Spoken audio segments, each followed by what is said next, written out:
Guys, कशा आहात? खूप मजेत असाल. तर आज आपण कुठं चाललोय रे? कुठं चाललोय आपण? आरुषच्या शाळेत चाललोय आम्ही. तर आरुषचा आज काय रे आरुष? आरुषचा रिझल्ट आहे आमच्या. आणि आज बघू आपण आपला आरुष फेल होतोय का चांगले मार्क्स पाडतोय का काय करतोय.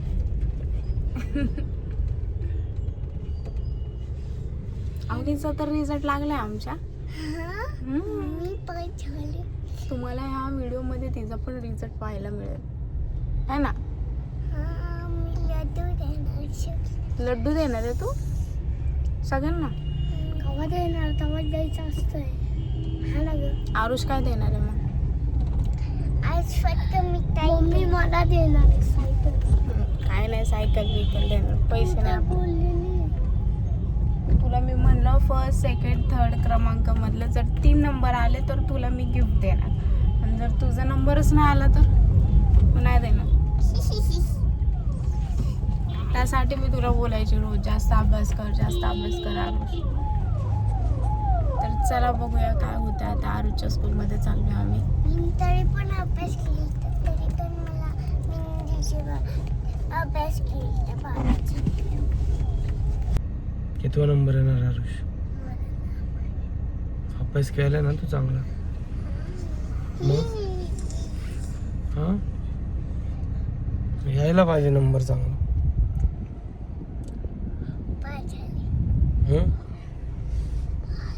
नापास झाली तू.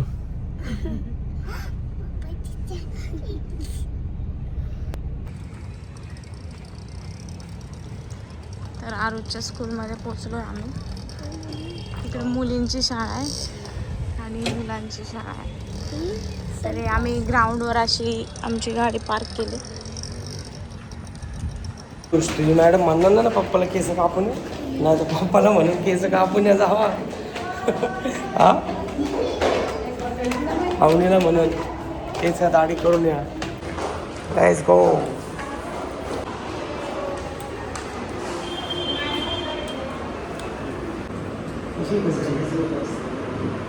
छान आहे ना?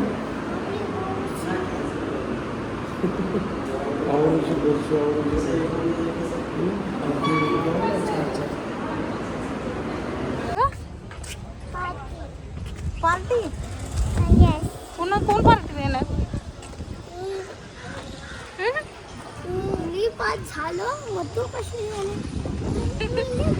आवनीने काय बोलली माहिती का त्याला? पार्टी द्यायची, पार्टी. काय पाहिजे पार्टी? समोसाची? अरे मग छोटी पार्टी पाहिजे तुम्हाला. दाखव काय करते.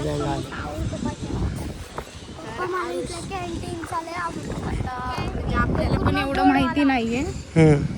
मला म्हणजे आपल्या वेळेस आपल्याला एक काय म्हणतात, पहिला नंबर, दुसरा नंबर, तिसरा नंबर असे काढत होते.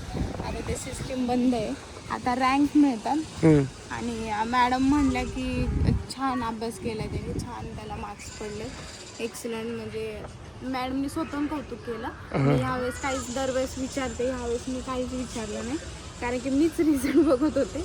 आणि मॅडम स्वतः म्हणल्या की चांगले मिळालेत मार्क्स त्याला. मोस्टली A2 B1 असे पडलेत. A2 म्हणजे 81 to 90%. म्हणजे त्याला 80-90 या ह्याच्यामध्ये त्याला टक्केवारी पडले, म्हणजे चांगलेच मार्क्स पडले. आणि छान पडलेत मार्क्स. त्यामुळे अजून अभ्यासात लक्ष द्यायचं. इंग्लिश मध्ये जास्त लक्ष द्या म्हणलं. छान ग्राउंड आहे. असं असलं असतं ना आरुष रोज इथे काय. आता त्याला आमच्या शाळेत आले इंग्लिशला हार्ड होत. पहिले तर इथं एकच येत होता. हा आहे, आता डबल आहे इथे. मग तू आता काय सेकंडला गेला ना? आता जास्त अभ्यास करायचा. अभ्यास तुझा अजून वाढला. फक्त इंग्लिश मध्ये फेल झालो. फेल नाही झाला तू बाबा. इंग्लिश मध्ये पण फेल नाही झालंय तू. पास झालाय येड्या. पण नाही. अरे म्हणजे पास झालाय तू. एक जर सब्जेक्ट गेला ना तर फेल होतं. तू सगळ्यात पास झालाय. फक्त मॅडमचं म्हणणं आहे की इंग्लिशमध्ये थोडं अजून लक्ष द्या, अजून चांगले मार्क्स पडणार. जसं की तुला सगळ्या ह्याच्यामध्ये A1 A2 पडलेत, तर मग इंग्लिशमध्ये पण तू अजून लक्ष दिलं तर इंग्लिशमध्ये तुला B1 मिळालाय. तर त्यात पण तुला A1 मिळेल असं मॅडमचं म्हणणं आहे. म्हणजे अजून अभ्यास कर असं मॅडमचं म्हणणं आहे. A1 का ग? A1 म्हणजे तुला 90 पर्यंत पडतील मार्क्स त्यामध्ये. A1 ह्यासाठी मिळायला पाहिजे असं नाही आहे की तुला ग्रेडवरच आहे. तू अभ्यासात लक्ष दिलं पाहिजे. त्यासाठी अभ्यास चांगला केला तर तुझ्या ते लक्षात राहणार. तू पुढे जाऊन अजून चांगल्या गोष्टी कळणार. सगळ्यात पास झालोय का? म्हणजे सगळे सब्जेक्ट मध्ये? सगळ्या सब्जेक्टमध्ये पास झालाय तू. फक्त एकच भेटलाय A1. AC पण मस्त आहे. आम्ही त्या बेकरी पाशी बघा शाळेच्या पुढं आलो थांबत येतं ते पाव इथं इथं पूल घेतलाय. फुल कॅम्प ते पप्पा. बाबा कोण काय म्हणतो 99. अरे बापरे मग हुशारच आहे मग कुठे आहे आता आलोय सोमजीला. वर्गाला काय तर खायला ग काला मार्क काढा सायकल खाल्लं की सायकल सायकल तुम्ही बोलला अगं एवढे तो फेकायला लागला 99%. त्यांना पर्सेंटेज नाहीये ग पण ग्रेड चांगले मिळालेत. असं आहे का जाऊ दे चांगलं नाही कौतुकच कर 80च्या पुढेच पडले असं बघा. चांगलंच नाही त्याच्या मनाने त्यालाच कपडे. तर आमच्या अवनीला पण छान पर्सेंटेज म्हणजे मार्क्स चांगले मिळालेत. तिला सगळ्यात जास्त A1 मिळालाय. A1 म्हणजे भरपूर सब्जेक्टमध्ये A1 आहेत आणि A2 आणि B1 आहे. बघू शकता मोस्टली A1च भरपूर आहे. B1 A1 A2 B1 A1 B2 A1 म्हणजे तिला पण छान मार्क्स मिळालेत आणि अवनीला पण छान मिळालेत. छान नाही पण ती नापास झाली. नापास झाली ती.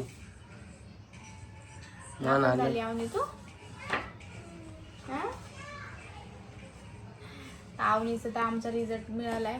तिचा आधीच होता रिझल्ट आणि आमच्या आरुषला पण मिळाला रिझल्ट. आता आरुष आमचा सेकंडला गेलाय. आम्ही आता फर्स्ट मध्येच राहणार. एवढंच की आमच्या शाळा आरुषची खूप लांब आहे म्हणजे आमच्या घरापासून. नानापेठेत जातो आमचा आरुष. खूप लांब शाळा असल्यामुळे थोडंसं लवकर त्याला पाठवायला लागतं आम्हाला. स्कूल टायमिंग त्याला लवकर निघतो आमच्या घरातून आरुष 1 तास आधी. त्याचे पण मार्क्स छान आहेत आणि अजून त्याचे मार्क्स चांगले होतील असा प्रयत्न मी पण करत राहीन आणि त्याला पण अभ्यास करायला लावणार आता अजून. तर कसा वाटला ब्लॉग नक्कीच कमेंटमध्ये सांगा. आज चाललं होतं आमचं बाहेर जायचं पण काही जमलं नाही उन्हामुळे. कुठेच गेलो नाही. आता घरी पण आलो आहे. बघू शकता तुम्ही 12 वाजले. 9 वाजता गेलो होतो आम्ही. 9ला गेलो नाही 9:30. 9:30. 9:30ला गेलेलो 12 वाजता म्हणजे 12च्या आधीच आलो. थोडंसं यांना खायला दिलं पोरांना. यांची पार्टी झाली म्हणजे त्यांचं ठरलं होतं समोसा पार्टी. तरी मी ते बेकरीतनं अजून काय काय ते शूट नाहीच घ्यायला जमलं. छोटं शूट घेतला मी. तर चला बाय बाय. Bye bye.